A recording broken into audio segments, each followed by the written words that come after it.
कहानी की शुरुआत होती है 1950 में, जहां एक कार फैक्ट्री के अंदर कई गाड़ियां तैयार की जा रही होती हैं। लेकिन उन सब के बीच एक लाल रंग की कार कुछ अलग ही लगती है, जिस पर एक मैकेनिक काम कर रहा होता है। जैसे ही वो उसका इंजन चेक करता है, अचानक कार का हुड अपने आप जोर से बंद हो जाता है और उसका हाथ बुरी तरह दब जाता है। उसे तुरंत डॉक्टर के पास ले जाया जाता है। इसके बाद एक दूसरा मैकेनिक उस कार को चेक करने आता है। जब वो कार के अंदर काम कर रहा होता है तो उसकी सिगार की राख सीट पर गिर जाती है। वो उसे साफ करने की जहमत नहीं उठाता और लापरवाही से काम करता रहता है। लेकिन उसे अंदाजा भी नहीं होता कि ये छोटी सी गलती आगे चलकर बहुत बड़ा हादसा बनने वाली है। कुछ घंटों बाद फैक्ट्री का काम खत्म हो जाता है और सभी वर्कर घर चले जाते हैं। जाते समय सुपरवाइजर देखता है कि उस लाल कार की लाइट अब भी जल रही है। वो कार के पास जाता है और जैसे ही दरवाजा खोलता है, उसी मैकेनिक की लाश बाहर गिर पड़ती है। इस घटना को 28 साल बीत जाते हैं और कहानी पहुंचती है 1978 में।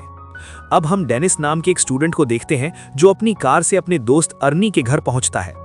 अर्नी एक सीधा साधा, पढ़ाई में अच्छा लेकिन थोड़ा शर्मीला लड़का होता है। डेनिस और अर्नी दोनों एक दूसरे से काफी अलग होते हुए भी अच्छे दोस्त बन जाते हैं। आज उनके स्कूल का पहला दिन होता है। स्कूल में वे अपने लॉकर से किताबें निकाल रहे होते हैं, तभी एक नई लड़की ली आती है। उसकी खूबसूरती देखकर पूरा स्कूल उसकी तरफ देखने लगता है।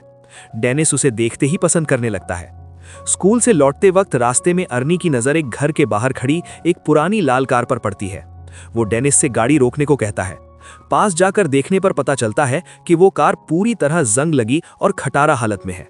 फिर भी अर्नी को वो कार बहुत पसंद आ जाती है। वही कार होती है जिसे हमने 1950 में देखा था, क्रिस्टीन। तभी कार का मालिक जॉर्ज आता है और बताता है कि ये उसके भाई की कार है जिसकी कुछ हफ्ते पहले मौत हो गई थी। जॉर्ज उस कार से छुटकारा पाना चाहता होता है और वो इसे सिर्फ $250 में बेचने को तैयार हो जाता है। डेनिस मना करता है, लेकिन अर्नी बिना सोचे समझे कार खरीद लेता है। घर पहुंचने पर अर्नी के माता पिता नाराज हो जाते हैं, खासकर उसकी माँ। वो साफ कह देती है कि ये कार उनके घर में नहीं रहेगी। मजबूर होकर अर्नी डेनिस के साथ कार को एक गराज में ले जाता है। गराज का मालिक बहुत रूखा इंसान होता है, लेकिन अर्नी की बार बार विनती करने पर वो कार रखने की इजाजत दे देता है। समय बीतता जाता है। अर्नी दिन रात मेहनत करके कार को ठीक करने लगता है। धीरे धीरे वो क्रिस्टीन से बहुत ज्यादा जुड़ने लगता है। स्कूल में भी उसका व्यवहार बदलने लगता है। अब वो ज्यादा आत्मविश्वासी और घमंडी हो जाता है। एक दिन स्कूल में बड़ी नाम का बदमाश अर्नी को परेशान करता है। उसका चश्मा तोड़ देता है। डेनिस बीच में आता है और लड़ाई हो जाती है। आखिरकार टीचर आकर बड़ी को पकड़ लेते हैं और उसे स्कूल से निकाल दिया जाता है। उधर क्रिस्टीन धीरे धीरे पूरी तरह ठीक हो जाती है। स्टेडियम में जब अर्नी चमचमाती हुई क्रिस्टीन के साथ आता है और ली उसके साथ सबके सामने उसे चूमती है, तो डेनिस को बहुत बुरा लगता है। उसी दिन खेल के दौरान डेनिस बुरी तरह घायल हो जाता है और हॉस्पिटल पहुंच जाता है। इसके बाद अजीब घटनाएं शुरू हो जाती हैं। ली पर कार के अंदर जानलेवा हमला होता है। मूची, बड़ी और उसके दोस्त एक एक करके रहस्यमय तरीके से मारे जाते हैं। क्रिस्टीन खुद ब खुद चलती है, खुद को ठीक कर लेती है और हर उस इंसान को खत्म कर देती है जो उसे नुकसान पहुंचाने की कोशिश करता है। अर्नी पूरी तरह बदल चुका होता है। वो अपने माँ बाप से लड़ता है, डेनिस से दूर हो जाता है और पूरी तरह क्रिस्टीन के वश में आ जाता है। आखिरकार डेनिस और ली मिलकर फैसला करते हैं कि क्रिस्टीन को खत्म करना ही पड़ेगा। वर्कशॉप में आखिरी लड़ाई होती है।